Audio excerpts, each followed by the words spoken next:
Welcome to Candid Conversations with Candidates, sponsored by Crowing Power in partnership with the Brainerd Lakes Chamber and Lakes Media Collaborative. I'm Kathy Nagorski with the Brainerd Lakes Chamber, and joining me today is Amanda Monnier. She's a Brainerd City Council Ward 1 candidate. Welcome, and thank you for joining me. Thank you. We'll start with your opening comments. All right, just going to read you my platform, what I'm standing for. I want to connect groups and individuals together. There are several organizations in Brainerd working towards a common good. The issue I see is none or few of these groups are collaborating together. If I can bridge those gaps and positively affect the outcome, then Brainerd will achieve a better standard of living for our community and furthermore for our youth. Time, effort, and teamwork are required to attain a strong future. Individual effort is essential to Brainerd's prosperity. I understand our city is unique by design. We have beautiful parks that are well kept and that people want to visit and relocate here. Our city doesn't just need jobs. It needs year-round livable wages for its city to flourish. One way for our pride to show is by taking part in local events and meetings. I want to make sure the public is aware of current events in Brainerd. I will contribute my time to share with the community, city events, and ideas in City Council. In doing this, I hope to set a positive example for the youth of our city. Youth activities are important to me because I know that is what helps them develop strong minds and life skills. Through civil duty and hard work, Brainerd will see many opportunities come their way. Okay, thank you for your comments. Now let's move on to our questions. If elected, what would be your top priority? Top priority. A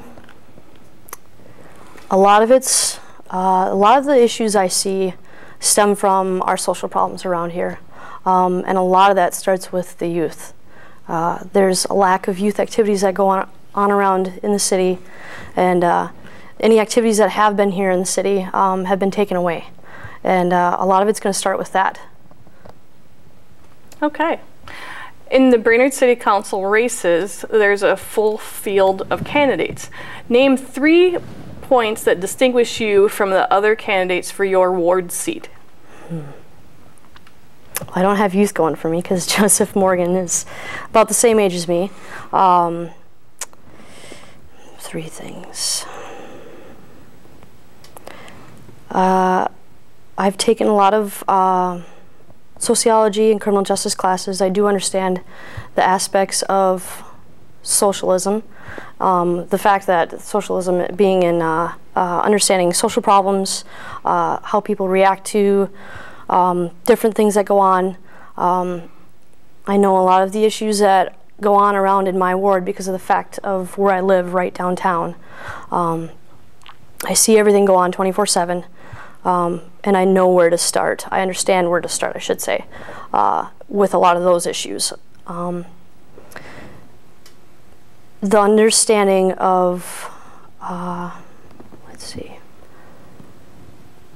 I'm drawing a blank real quick, hold on. I'm young, but I do know how to bridge gaps between people, regardless of the age, the classes. There's a lot of differences in Brainerd, and throughout the years I have made friends with anybody from any standing in life. I know how to talk to people. I've been trained with classes that I've taken, and just sitting there listening to people is one of the biggest things, and I know there's a lack of that among city officials and everything around here, unfortunately. And part of it may be because of the fact that some of them have been in there for so long, and they bring in a lot of their views more than other people's views. I really do plan on taking the time out to go around and just listen to people and what they have to say. I know a lot of that is the biggest key right there. People know what's going on. Everybody knows what's going on around town, and if you don't go out and take the time to talk with those people, you're not going to understand what's going on. And a lot of it's, I don't know, just common sense. Most of being in city council is common sense, and there's times where everybody lacks some of that at least, but all it takes is just sitting down, listening, and hearing what everybody has to say. Okay, well, thank you. What are your budget priorities and how will you pay for them? With the budget, there's a lot of different things that the budget holds. My big thing is just keeping a balanced budget. Spending the money on the things that we need to spend it on and not small things. There's a lot of inspectors, or I shouldn't say inspectors, a lot of people that go around town looking for a lot of these issues that are going on with homeowners. They're not really, they're kind of looking at the yards and things like that and picking out the things that are wrong. Well, the way they go about things is instead of just driving around, or instead of them just driving around town and picking out these issues, they should probably go in and start talking to some of these people and finding out, instead of just sending letters out. I mean, it's things like cutting down the fact that anybody that's all around town, including the police, the fire chief. I know the fire chief picks out different things like that anyways, but if there's a problem with a tree down or a problem with there's signs down, they stay on top of homeowners like that. They need to stay on top of it with the entire city. And there's certain positions that I know that they have cut, and instead of just cutting so many positions and then hiring someone else on for those things, they need to look at the fact that some of these other officials around town can be going out and doing their full job, right? And just looking to see what's going on. All it takes is just someone to be very observant to see the issues that are going on. And I think just even doing those things, we can cut out a lot of expenses around the town just with something simple like that. Okay.